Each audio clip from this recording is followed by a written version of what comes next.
Can you conceive a religion without God?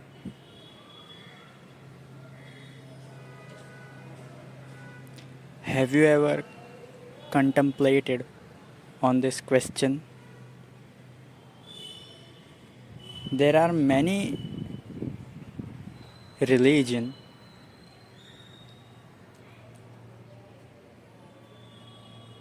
with God as their center point. For example, in Hinduism, there is Brahma, who is the creator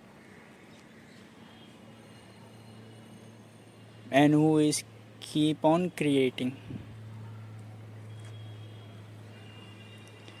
In Islam, there is Allah, who is again a creator.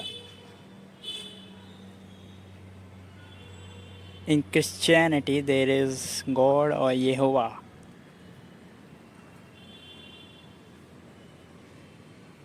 who created.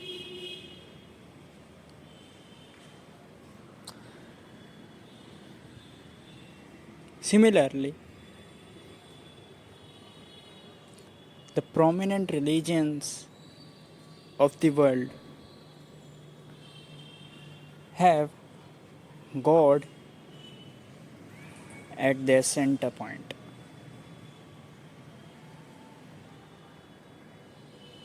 It is the God who sends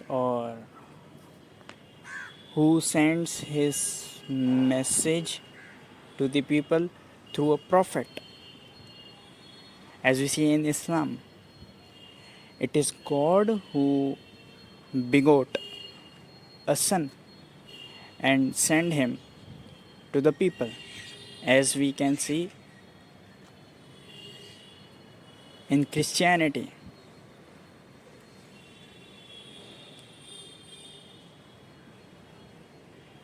it is the God who decides whether you will go to hell or heaven. As we see in the ideology of the Day of Judgment in Islam, also in Hinduism, also to some extent,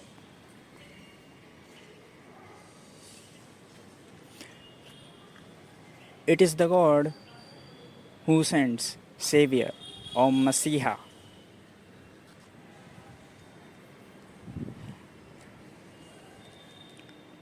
It is the God who commands what is virtue and what should be done, what is virtuous act, as we see in 10 commandments of Prophet Moses.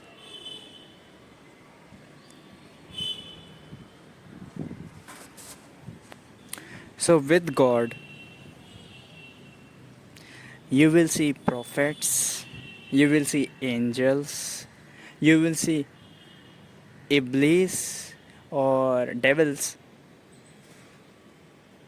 Satan, you will see judgments, you will see hell and heaven, you will see commandments, instructions.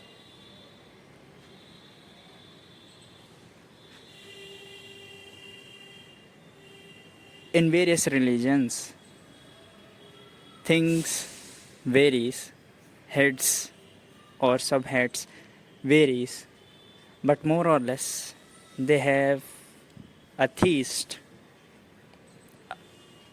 a space theist in their center, that is God. And then different heads follow it. Not just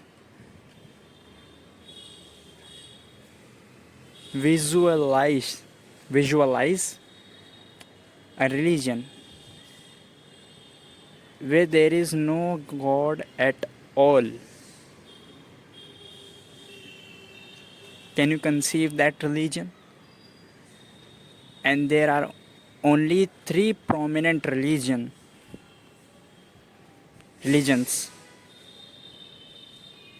who do not have God at their center. Gautam Buddha's religion, Mahavira's religion, and Lao Tzu's religion.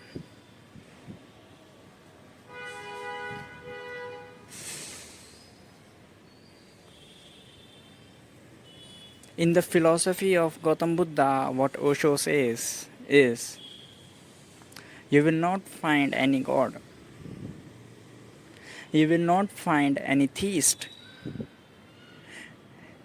And if there is no God, then you will also not find heaven or hell or any judgment. Like, who is going to judge you about your acts? Whether you have committed wrong or right, who is going to judge it? In Islam, we see if a Muslim commits a right, then on the day of judgments, Allah will judge and declare that you had committed right. But if a Muslim commits wrong, then on the day of judgments, Allah will declare that you had committed wrong. But in Gautam Buddha's philosophy, if there is no God or Allah or any theist, then who is going to decide?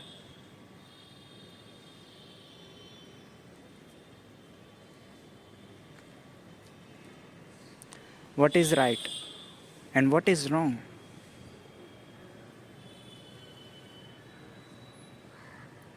And if there is no one to decide, then who is going to reward or punish you? Either reward you with heaven or punish you with hell. And also before that, before judgment, who is there to instruct you what to commit and what not to commit? Who is going to command you?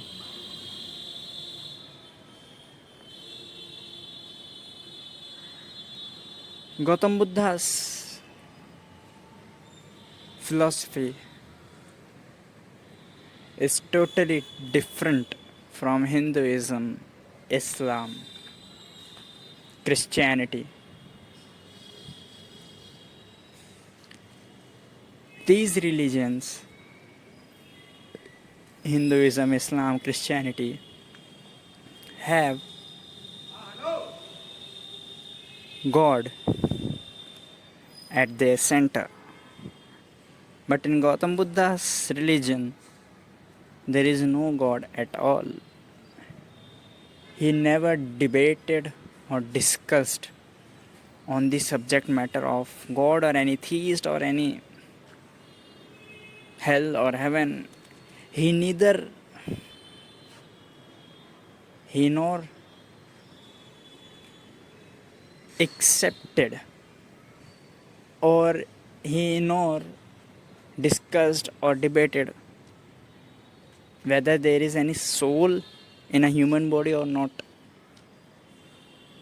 All these subject matters on which majority of the prominent religions are based were ignored by Gautam Buddha.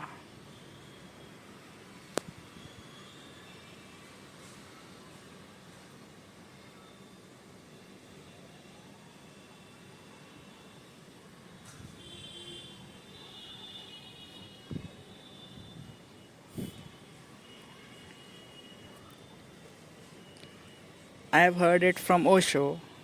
Once what happened? A person came to Buddha and asked, I am an atheist, I do not believe in God. There is no God, na? So Gautam Buddha said, there is a God. Again, when he moved forward, when he walked 100 meters from that point, another man came to Buddha and asked, I am a theist. There is God, na? So Gautam Buddha replied, there is no God.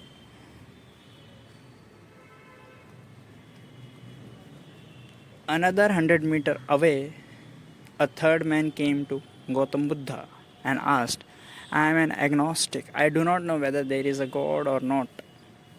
I am in confusion.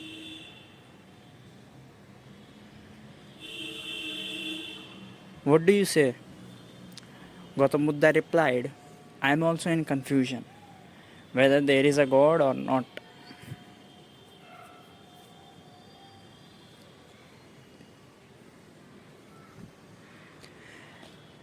Now, these three events happened with Buddha. It was also witnessed by his disciple Anand. He was walking along with Buddha. So, at the end of the day, when there was no one around Buddha, Anand asked to Gautam Buddha, why did you answer the first person? And why did you answer the second person just opposite? And why did you answer the third person totally different from your first two answers?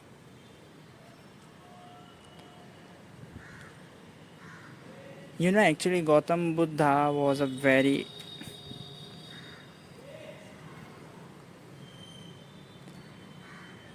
good psychologist also. He understood a man's mind. He replied to Anand that if there is a person coming to you with an ideology, just answer him or tell him completely opposite ideology or completely opposite answer you should give him so that he should think on it, contemplate on it, and build his own reasoning.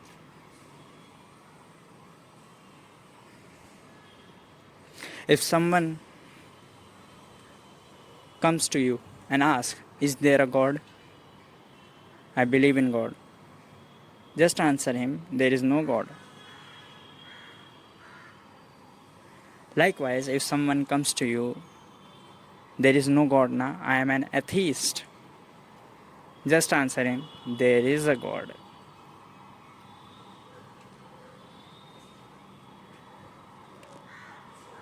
What happens is, if a human mind or a human sees or hears just opposite of what he wants or what he desires,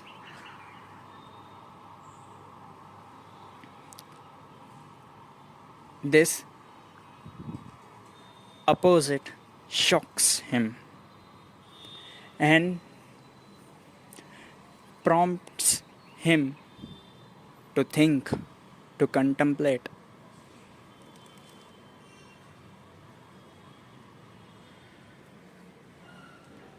And in my eyes, Gautam Buddha's religion is nothing but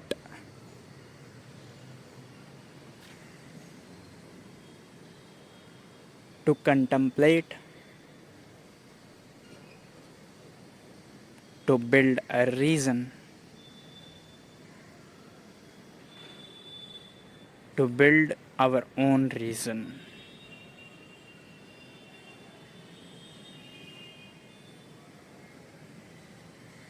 And the moment you build your own reason, you live accordingly.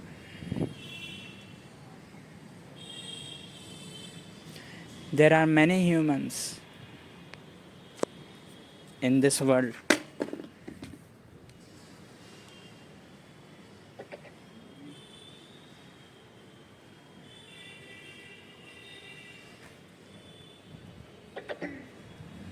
But you will not find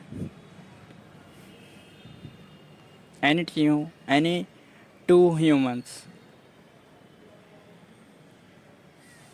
having same reasoning. Even somewhat they are having similar reasoning but not same. There is a difference between same and similar. Similar means totally ditto.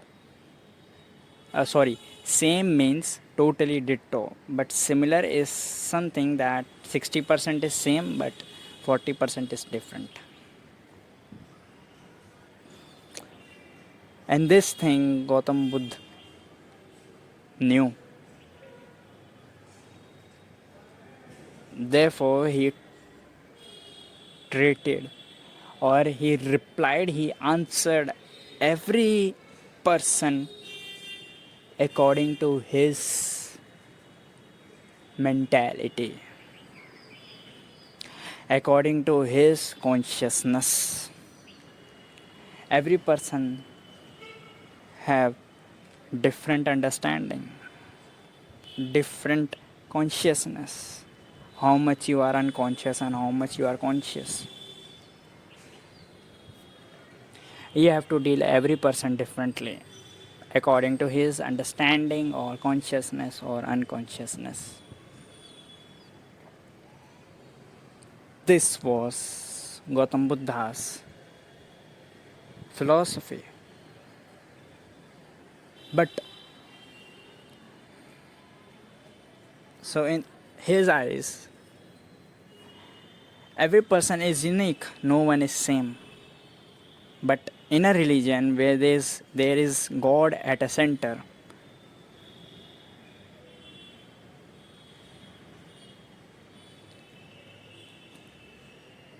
so it is presumed in that religion where there is a God at a center that every follower of this, I will address the religion with its center at God as theistic religion.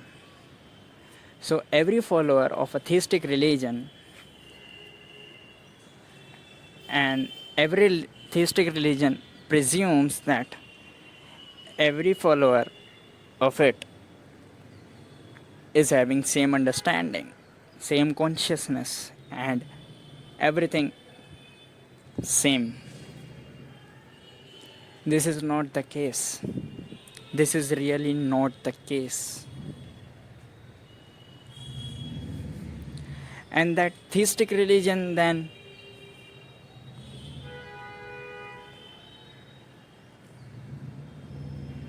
reveal commandments for its followers, reveal a holy book for its followers, reveals or gives same rules for its followers.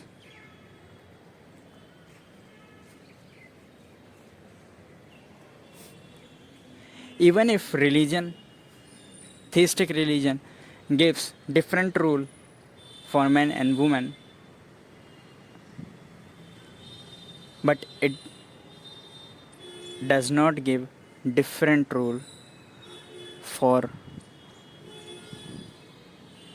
one woman and another woman, one child and another child. This is the major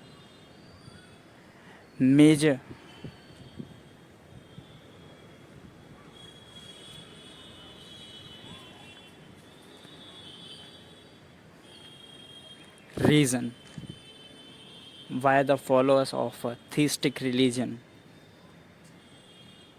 are so restless. No doubt, theistic religion commands to have patience. But it is like simply you are saying a child of 7 years that do not eat chocolate. Now, if he likes chocolate, then he will eat it. But without the knowledge of the instructor, that is his father. When his father goes to office, he will go and have chocolate. And same father is saying to his wife that do not eat chocolate. Now wife will have different approach to this instruction. She is much more mature than a 7-year-old child. So she may follow the instructions of her husband, and she may not consume chocolate, or with exceptions like on Sundays only I will have 1 bar of chocolate.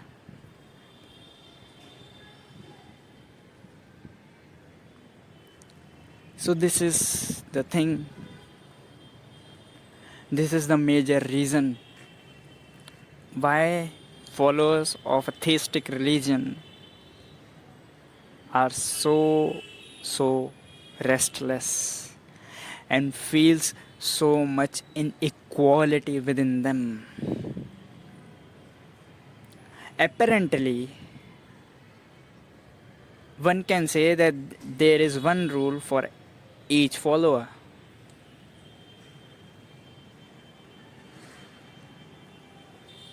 But if you understand a human deeply, if you understand a human mind very deeply, then you can never say that every human being is same. Every human being is equal mentally. Mentally, every human being is totally different.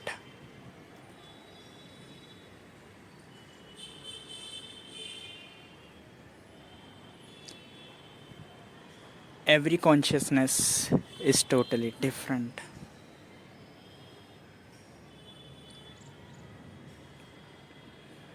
In a class of 30 students, not everyone is a topper, nor everyone is a failure. You will see a scale from top to fail, and in between there are many students. Some may be scoring 80%, some might be scoring 70%, and likewise. There is a scale, there is no equality. But these theistic religion,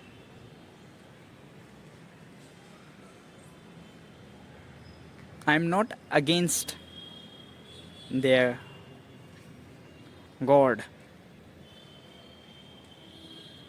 or their theist, but with God. If there is a God, then he will surely give instructions to his followers. For example, Quran is nothing but the instruction of Allah to his followers.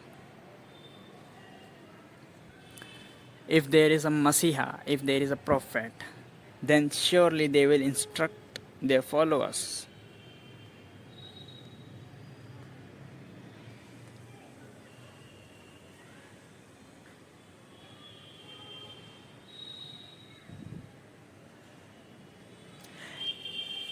Had it limited to existence of God only, then it would have been fruitful. But it is not limited to mere existence of a God. It goes on further by instructing its followers, creating rules for its followers, and consequently, when a follower does not find himself compatible with the rule of his theistic religion, he do not follow that rule to that extent, there arises a conflict between him and other followers of the same religion. This is the major flaw, or this is the major reason why the followers of a theistic religion are so restless and it find it difficult to have a peace of mind in following these rules. Gautam Buddha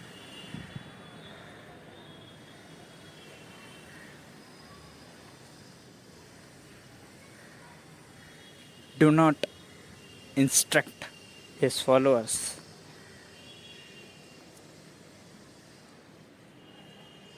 He just gave an impetus to his follower to think on his own and build his own reasoning. And you will build your own reasoning, and your own reasoning will never be in contravention with your mentality, with your human psyche.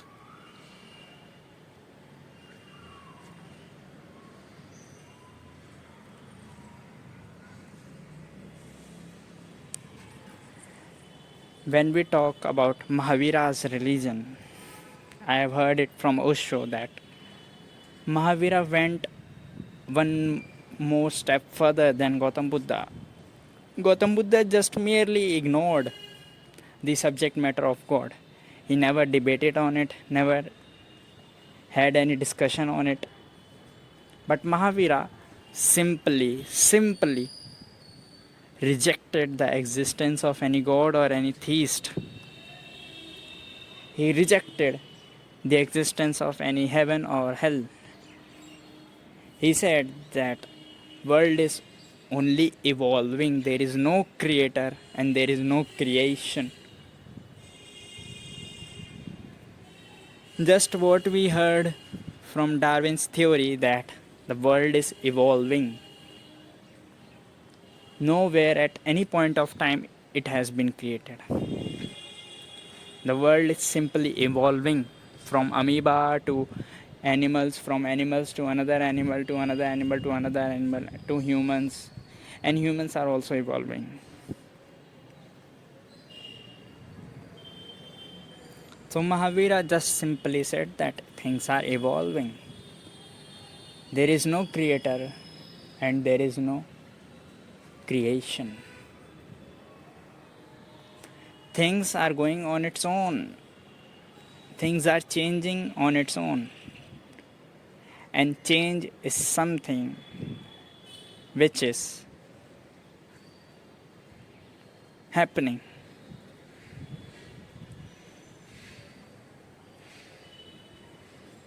So Mahavira rejected the God. Consequently, the idea of hell and heaven collapsed. The idea of judgment collapsed. He said that if there is no God to judge, to decide,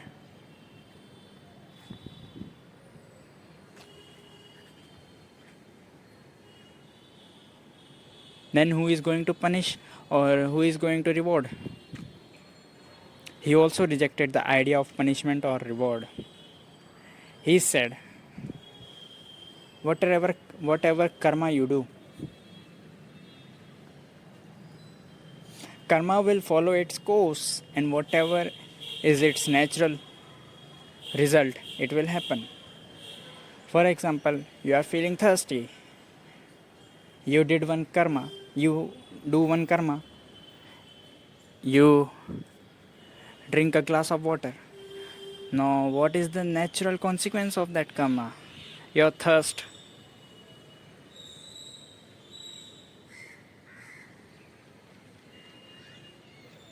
got removed.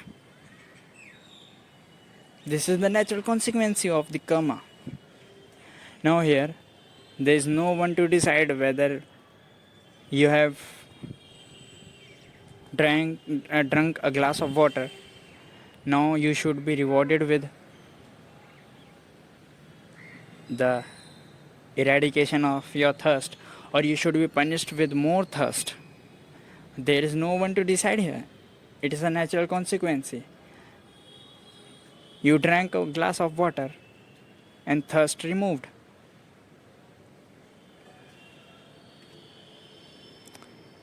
So, in Mahavira's karma theory, there is no God to reward or punish. Whatever karma you do, you will face the natural consequence of that karma. Now, here does not come a question of a God giving you reward or punishment.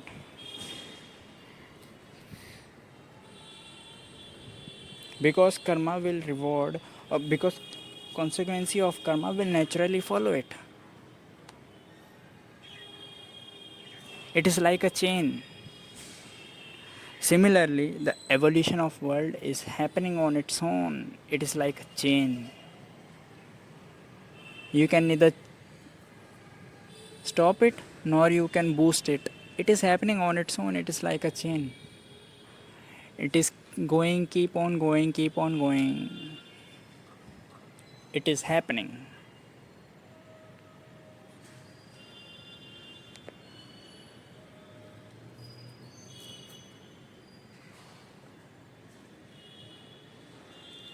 So, there are religions which are not having God at their center. Still, these religions have a strong hold.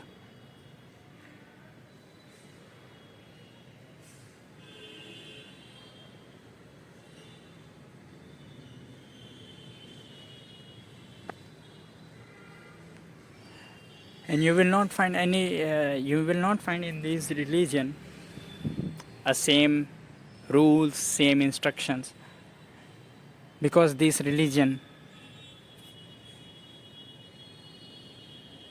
understand the human mentality very well. Each mind is different, each human is different. So one rule for every mind would result into a chaos.